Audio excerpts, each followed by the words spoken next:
friends your own age, no worries about maintenance. I have friends, I interrupted. I have this house, I don't need a retirement community. Daniel's jaw tightened. Mom, be reasonable.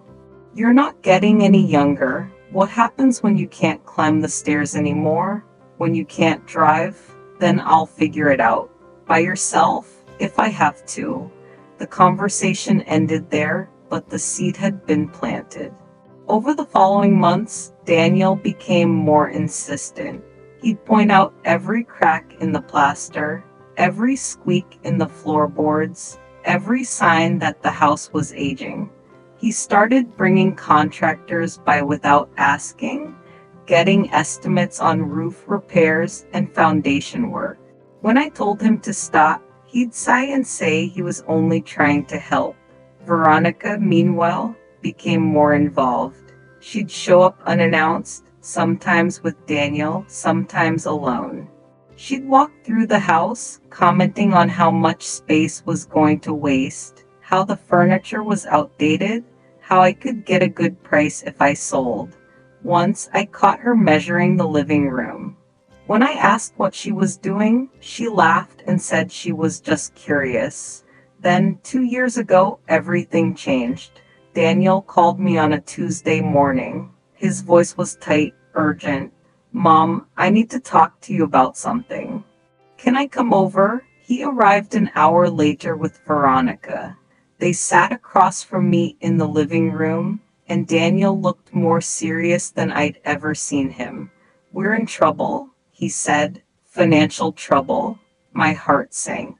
What kind of trouble? He explained that his company had downsized. He'd been let go with a severance package that barely covered 2 months of expenses. Veronica's boutique, a small clothing store she'd opened with money from her parents, was failing. They had credit card debt, a mortgage on their condo, car payments. They were drowning. We might lose everything, Veronica said, her eyes welling with tears. It was the first time I'd seen her cry. How can I help? I asked. Daniel looked at Veronica, then back at me. We need a place to stay, just temporarily, until we get back on our feet. A few months, maybe 6. We'll pay rent, help with bills. You don't need to pay rent, I said. You're my son, of course you can stay here. Veronica's tears stopped instantly. She smiled, reached over, and squeezed my hand. Thank you, Margaret. You have no idea what this means to us. They moved in the following week. Oh, my dear's watching me now. Before I continue, I'd like to ask you to leave your like on this video and subscribe to the Grandparents' Tales channel. It helps me so much to continue sharing my stories with you. At first, it felt like a blessing. The house was full again. Daniel and Veronica took the guest room upstairs, the one that had been Daniel's as a child. They brought their things, boxes of clothes, kitchen gadgets, framed photos of their wedding.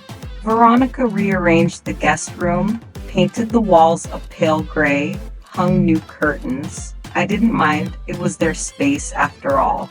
But slowly, almost imperceptibly, things began to shift. Veronica started cooking dinner. She said it was her way of contributing, of thanking me for my generosity. I appreciated it at first. After years of cooking for one, it was nice to have someone else take over, but she'd take over completely. She'd shoo me out of the kitchen, tell me to relax, that she had everything under control. And when dinner was ready, she'd serve it on my plates at my table as if she were the hostess and I were the guest. She started rearranging other parts of the house too. The living room furniture was outdated, so she moved things around, replaced my old quilt on the couch with throw pillows she'd bought at a discount store. She took down the family photos on the mantle and replaced them with a vase of fake flowers. When I objected, she smiled and said, I'm just freshening things up, Margaret. Don't you want the house to look nice? Daniel never said anything. When I tried to talk to him about it, He'd look tired and say, "Mom, she's just trying to help.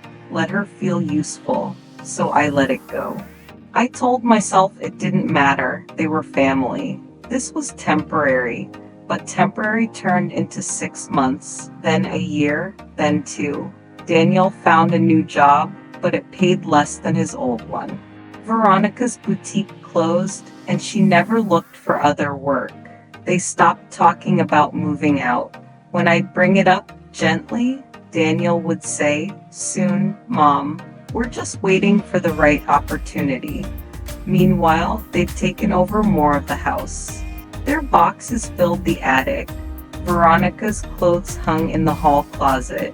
They started using the den as a home office, moving my sewing machine and Thomas's old bookshelf into the garage. When I protested, Veronica sighed and said, "Margaret, we need space to work. You're not using that room." Anyway, I felt myself shrinking, not physically, but in presence. I started spending more time in my bedroom, staying out of the way, eating breakfast early so I wouldn't interfere with their morning routines. I stopped inviting my friends over because Veronica would complain about the noise. I stopped tending the garden because Daniel said it looked messy and wanted to pave over it for extra parking. And through it all, I told myself it was fine. They were my family. This was what family did. Then came the letter. It arrived on a Thursday morning, as I said, a thick manila envelope from a law firm I'd never heard of.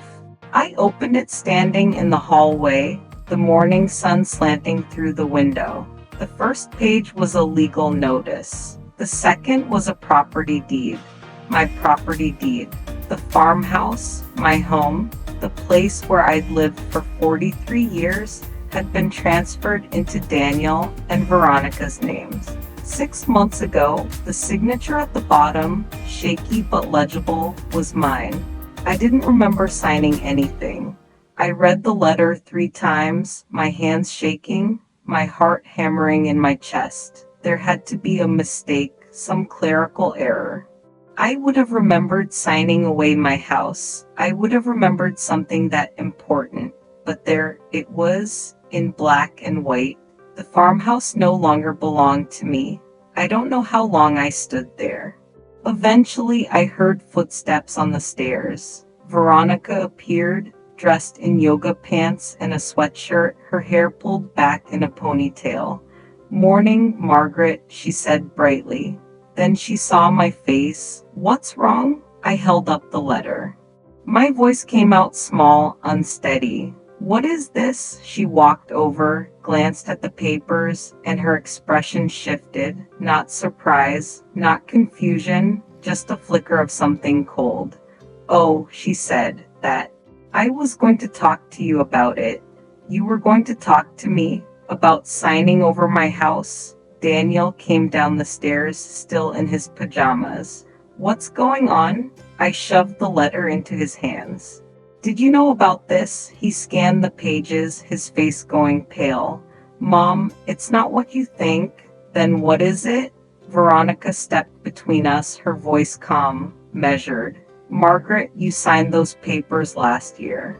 Don't you remember? You said you wanted to make sure Daniel inherited the house without going through probate. You said it would be easier this way." I stared at her. "I never said that." "You did. We were sitting right here in the living room. You asked us to help you with estate planning. We called a lawyer, he drew up the papers, and you signed them."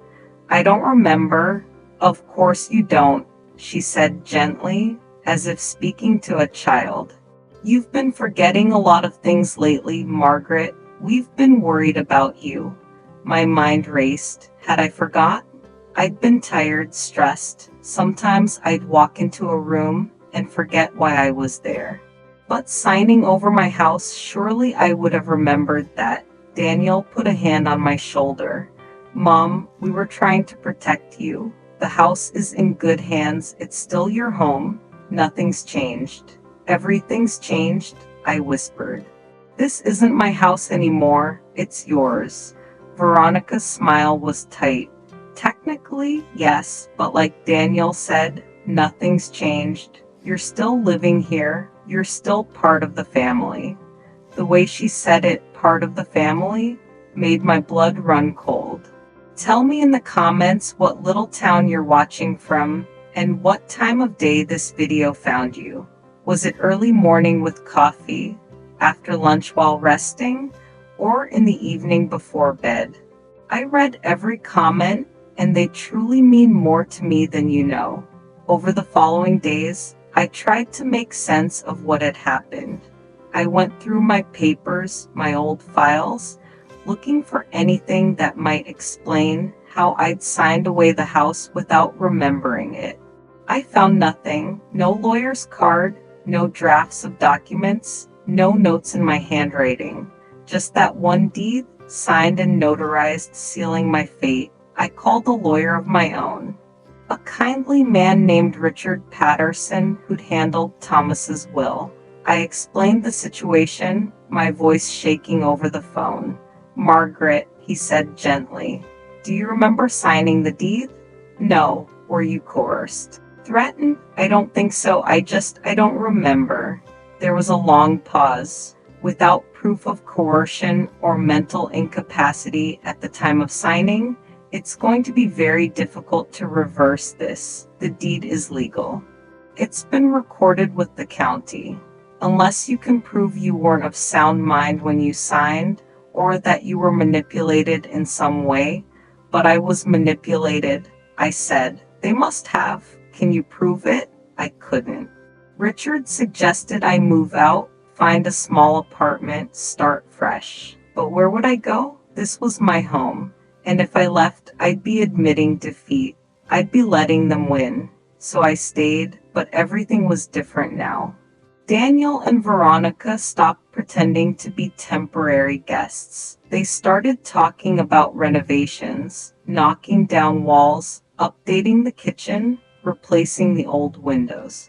Veronica hired an interior designer. She picked out paint swatches, new furniture, modern light fixtures. When I objected, she'd smile and say, "Margaret, we're just trying to increase the property value.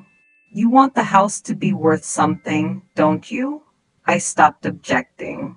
What was the point? They started treating me like a tenant. Veronica made a list of house rules.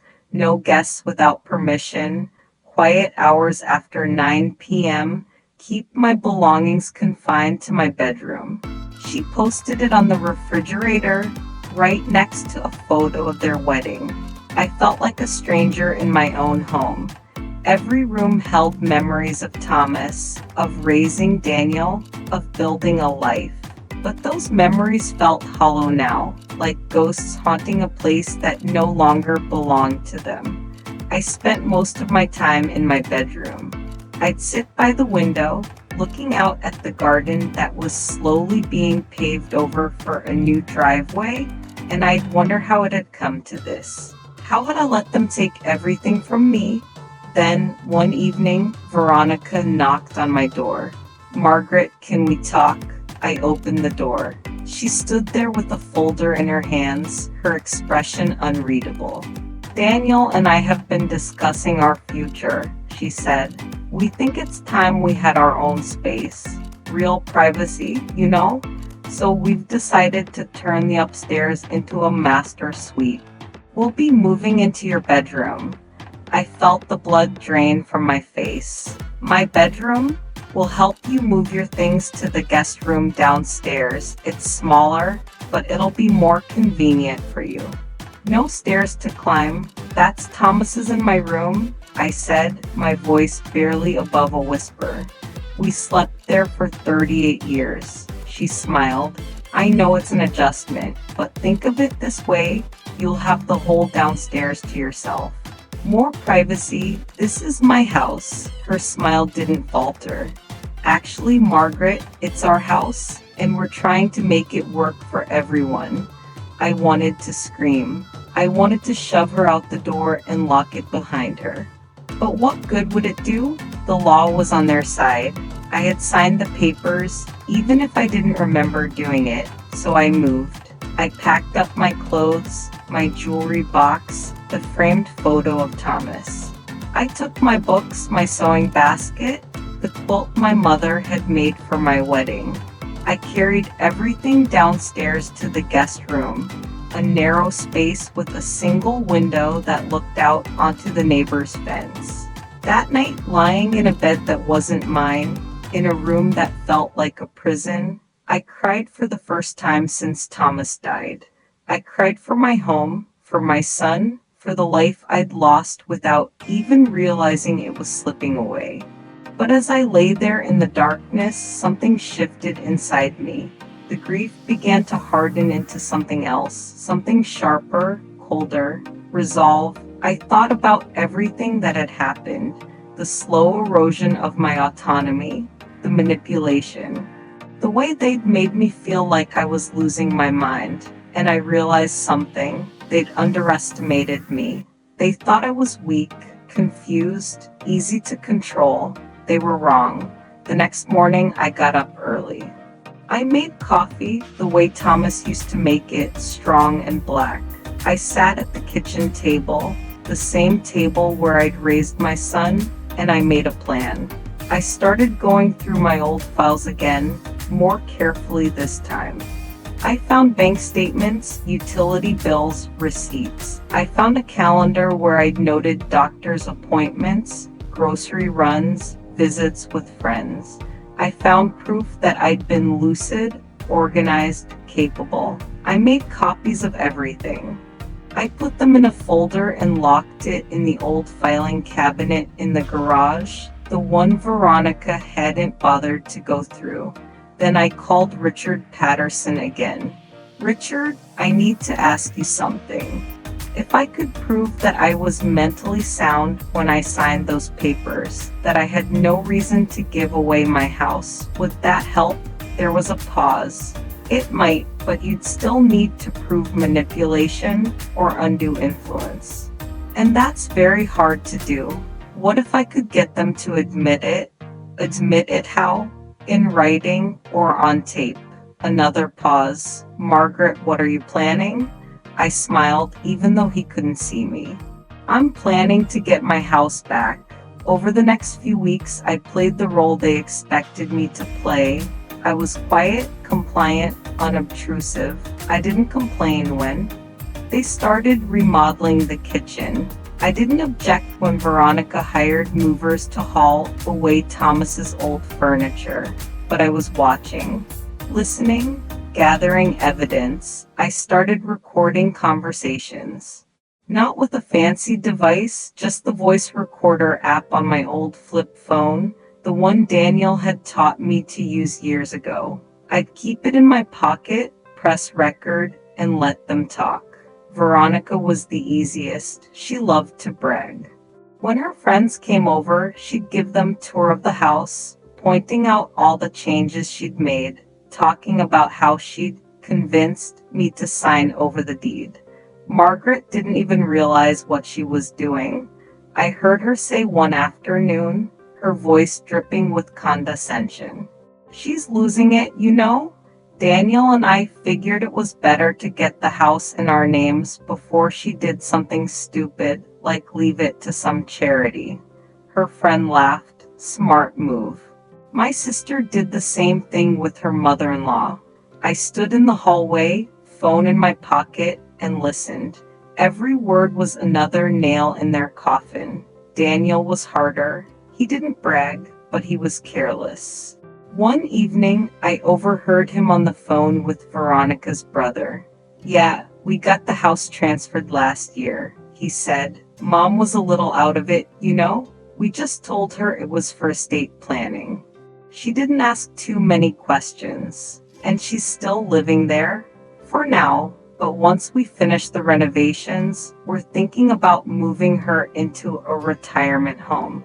There's a place about 20 minutes away. It's not bad. My hands clenched into fists. Not bad. As if I were a piece of furniture they were trying to rehome. I had everything I needed. Recordings, documents, a timeline that showed I'd been perfectly capable of managing my own affairs. I called Richard Patterson one last time. "Richard, I'm ready." "Ready for what?" "To fight." He listened as I laid out my evidence. When I finished, he was quiet for a long moment. "Margaret," he said finally, "this might actually work." I hired Richard to file a lawsuit. I was suing Daniel and Veronica for fraud, elder exploitation, and undue influence. The recordings, the documents, the testimonies from friends and neighbors who could confirm I'd been sound of mind, it was all there. The lawsuit hit them like a freight train. I'll never forget the look on Veronica's face when the sheriff served the papers. She was standing in the kitchen, my kitchen, stirring a pot of soup, and she just froze. Her face went white, then red, then white again. "What is this?" she hissed. "It's a lawsuit," I said calmly. "I'm taking back my house." Daniel came running in from the garage. He grabbed the papers, scanned them, and his jaw dropped. "Mom, what are you doing?" "What I should have done 2 years ago." Veronica slammed the spoon down. "You ungrateful, we took you in. We gave you a place to live when you had nothing." "I had everything," I said, my voice steady. "You took it. You signed the deed," she spat. "You can't just take it back because you regret it." "I didn't regret it. I didn't even remember it because you lied to me." "We didn't lie." "Yes, you did. And I have proof." Her eyes widened. "What proof?" I pulled out my phone. The old clunky flip phone they dismissed as useless. I pressed play. Veronica's voice filled the kitchen, tinny but unmistakable.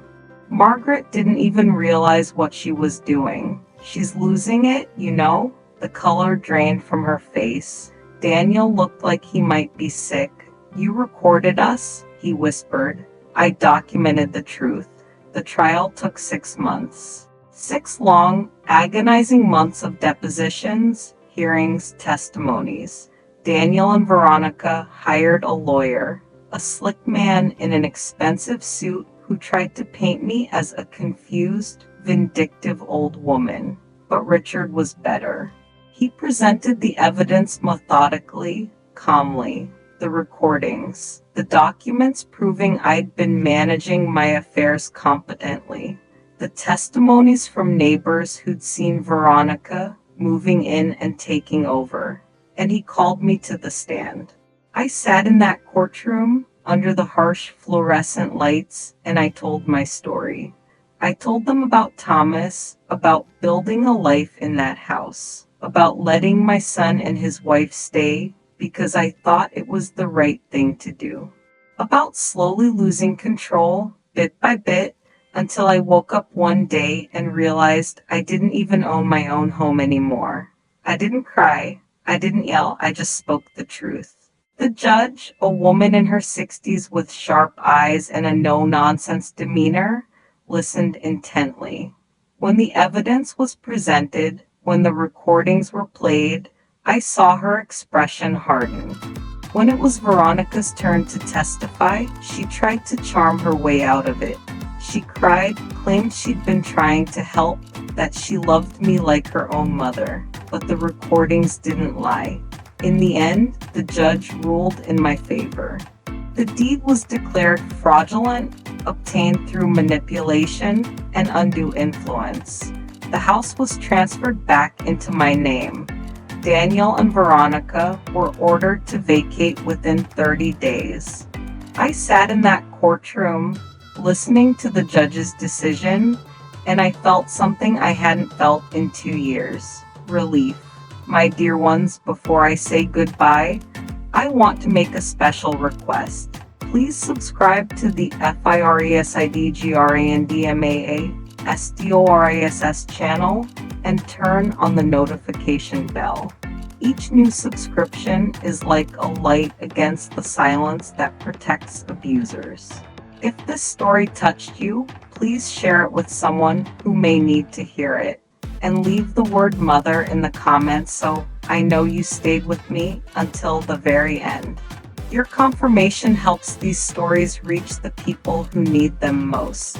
The day Daniel and Veronica moved out, I stood on the porch and watched them load their car. They didn't speak to me. Veronica wouldn't even look at me.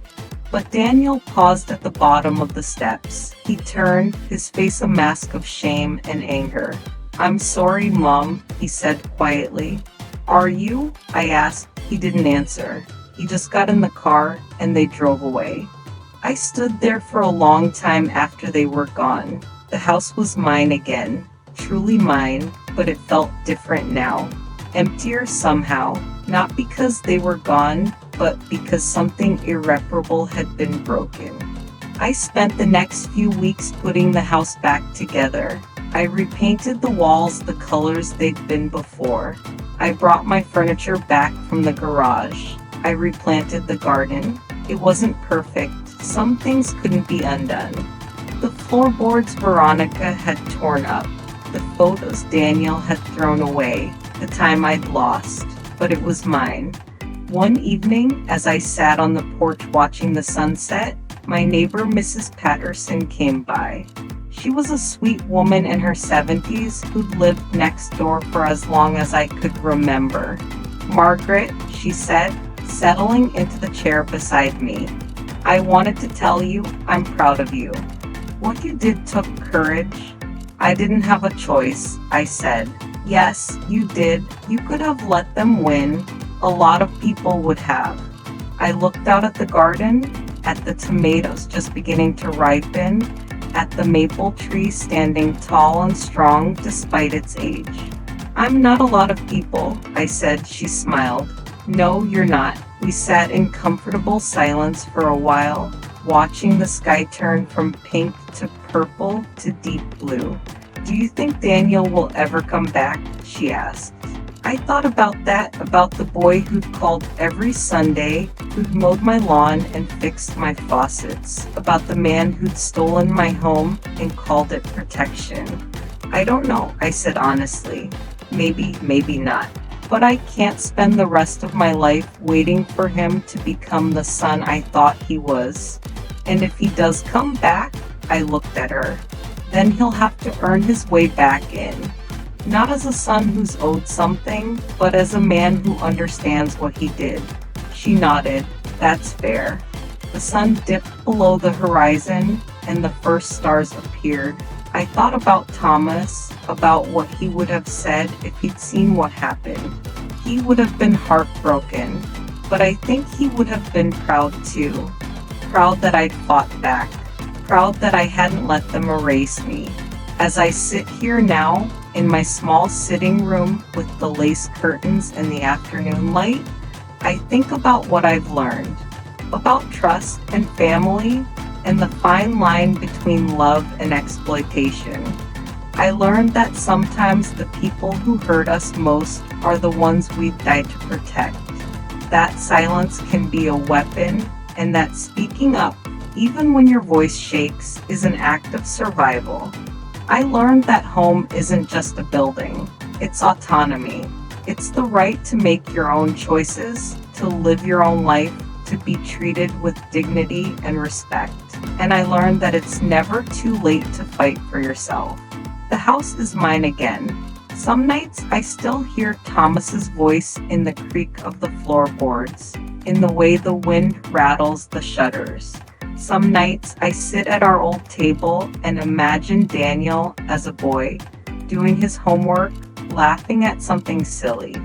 Those memories are bittersweet now, but they're mine, and so is my future.